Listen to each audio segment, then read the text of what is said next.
Oh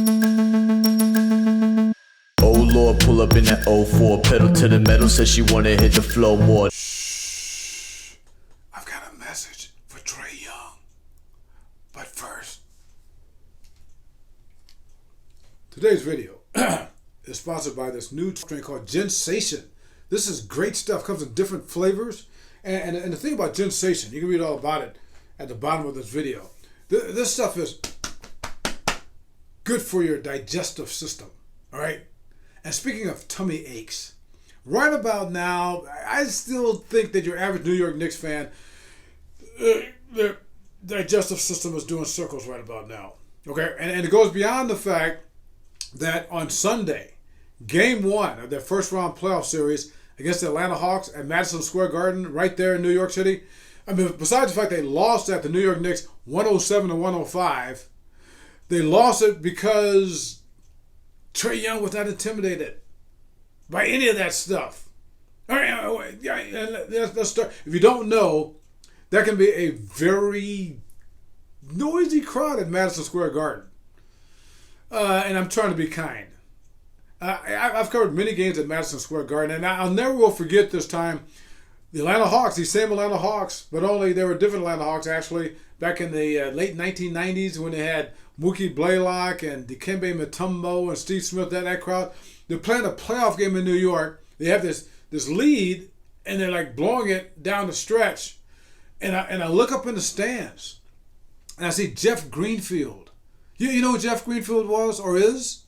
Jeff Greenfield, he was the main speechwriter for Bobby Kennedy back in the day. You know, the former Attorney General, the president of President John, the brother of President John F. Kennedy, the guy that ran for president himself in 1968. Yeah, that Jeff Greenfield. The Jeff Greenfield who later worked for CNN as a contributor. I didn't know him personally, but I look up there and I see Jeff Greenfield up in the stands. And I'm right on courtside, you know, with the rest of the media. I see him up there, and we catch eyes, and then Jeff Greenfield points at the court at the Hawks, the lead going away, and Greenfield goes like this.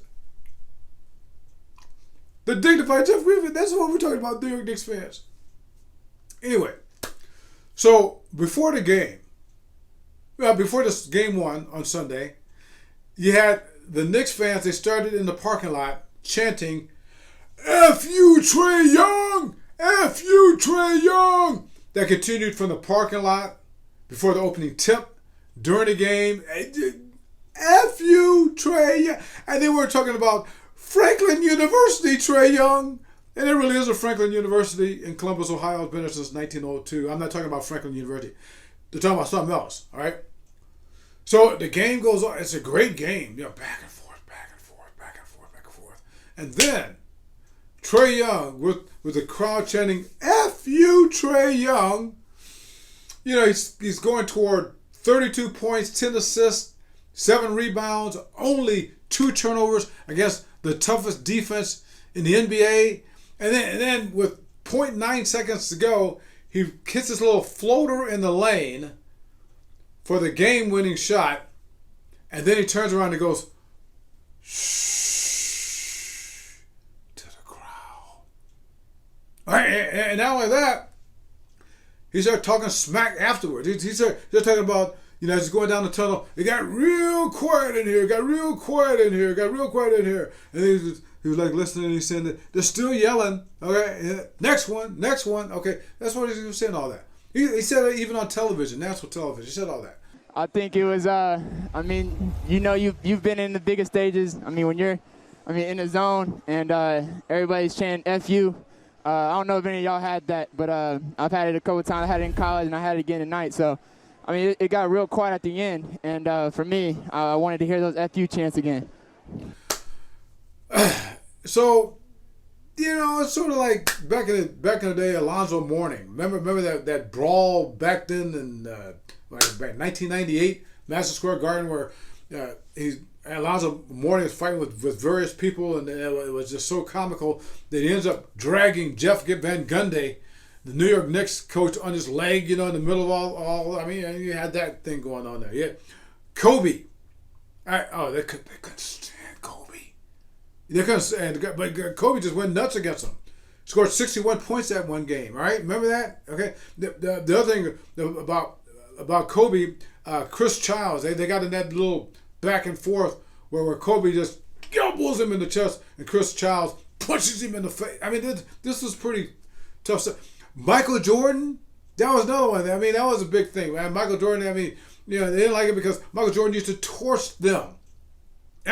Matter of fact, the next time that Michael Jordan loses to the Knicks in the postseason will be the first time. He was 5-0 against them. Matter of fact, when he came back from basketball, remember he retired a little bit to play baseball.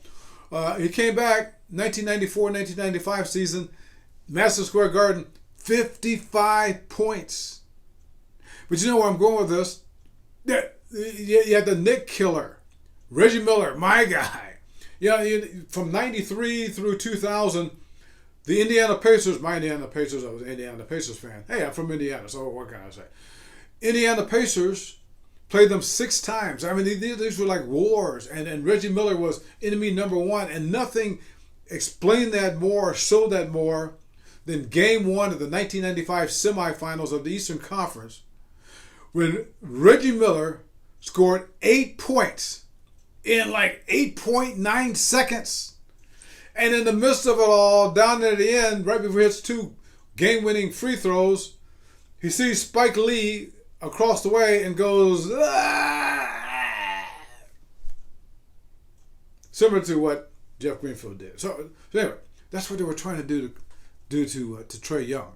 They're trying to turn him into that guy, which is not a bad thing, being Reggie Miller or Michael Jordan or Kobe, all right?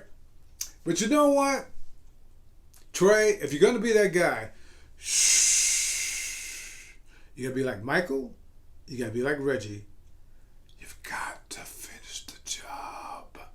This is my falsetto wicked potion with the slow pour. This is my addiction, make me wanna go for more. Pale